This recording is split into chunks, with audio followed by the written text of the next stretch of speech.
में जिस तरीके से बीजेपी चलना चाहती है वो उसमें उस स्कीम ऑफ थिंग्स में फिट नहीं बैठता है। तो एक बड़ा झटका नरेंद्र मोदी को के लिए जाहिर तौर पे है, और चूंकि नरेंद्र मोदी के लिए है इसलिए जाहिर तौर पे बीजेपी के लिए है, इसलिए कैमरे पे कोई कुछ ना बोले, लेकिन एक बड़ा झटका इसलिए है क्योंकि ये बात साफ करती है, ये एफिडेविट ये साफ करता है कि जिस स्टेट को अब प्रोटेक्टर की भूमिका में होनी चाहिए थी वो कहीं ना कहीं अग्रेसर की भूमिका में थी। और एक बड़ा सवाल ये उठाता है जो उस गुजरात पे उस नरेंद्र मोदी पर जिसने चुनावी जीत को एक बहुत बड़ा मापदंड मान रखा था कि चुनाव में जीत होना जो है वो लोगों की तरफ से रेफरेंडम होता है। लेकिन ये जो मामला नया सामने आया है वो परत दर परत अब ये उधरेगा, और उधरेगा तो नरेंद्र मोदी या गुजरात सरकार या एडमिनिस्ट्रेशन जो है उस पर उंगलियां उठेंगी। और जिस तरीके से चाहे वो एसआईटी को हेड कर रहे थे श्री कुमार वो कह रहे हैं, या जो एफिडेविट भट्ट की तरफ से संजीव भट्ट की तरफ से डाला गया है वो एक तरीके से उस जो बीजेपी की थ्योरी थी उसको बेनकाब करता है। ये कह देना कि 9 साल के बाद ही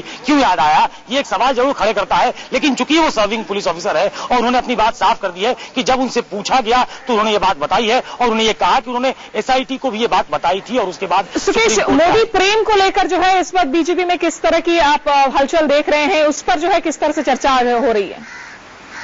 देखिए स्मिता, नरेंद्र मोदी कोई पहली बार सवालों के घेरे में नहीं है। नरेंद्र मोदी बहुत दिनों से इस तरीके से सवालों के घेरे में है। एक लार्जर पर्सपेक्टिव अगर देखा जाए तो बीजेपी के लिए एक बड़ा झटका होता है, क्योंकि जिस तरीके की इंक्लूसिव पॉलिटिक्स की बात वो इन दिनों करने लगी है उसमें ये फिट नहीं बैठता है। लेकिन सतही तौर पर अगर देखा जाए या बीजेपी के इस पे अगर प्लान पे अगर हम सोचे तो वो नरेंद्र मोदी को नकार नहीं सकते हैं। नरेंद्र मोदी के साथ खड़े होना उसकी मजबूरी है, क्योंकि कहीं ना कहीं आइडियोलॉजिकल लीनिंग जो है वो वहां से शुरू होती है जहां नरेंद्र मोदी खड़े होते हैं। तो इस तरीके से अगर देखा जाए तो बीजेपी के लिए अगर फौरी तौर पे अगर देखें तो बीजेपी इसको बहुत गंभीरता से ना ले, लेकिन इन द लॉन्ग रन अगर लार्जर इंटरेस्ट में देखा जाए पार्टी के तो वह झटका होता है। और पार्टी के जो बड़े नेता हैं वो इस मामले में जरूर चिंतन कर रहे होंगे कि आखिर इसका जवाब क्या दिया जा सकता है। इस पूरे बीजेपी पार्टी जो है इस वक्त भले ही इसे डाउन प्ले कर रही हो, लेकिन ये एक राजनीतिक तूफान जरूर एक बार फिर से खड़ा हो जाएगा गुजरात दंगों को लेकर, नरेंद्र मोदी को लेकर।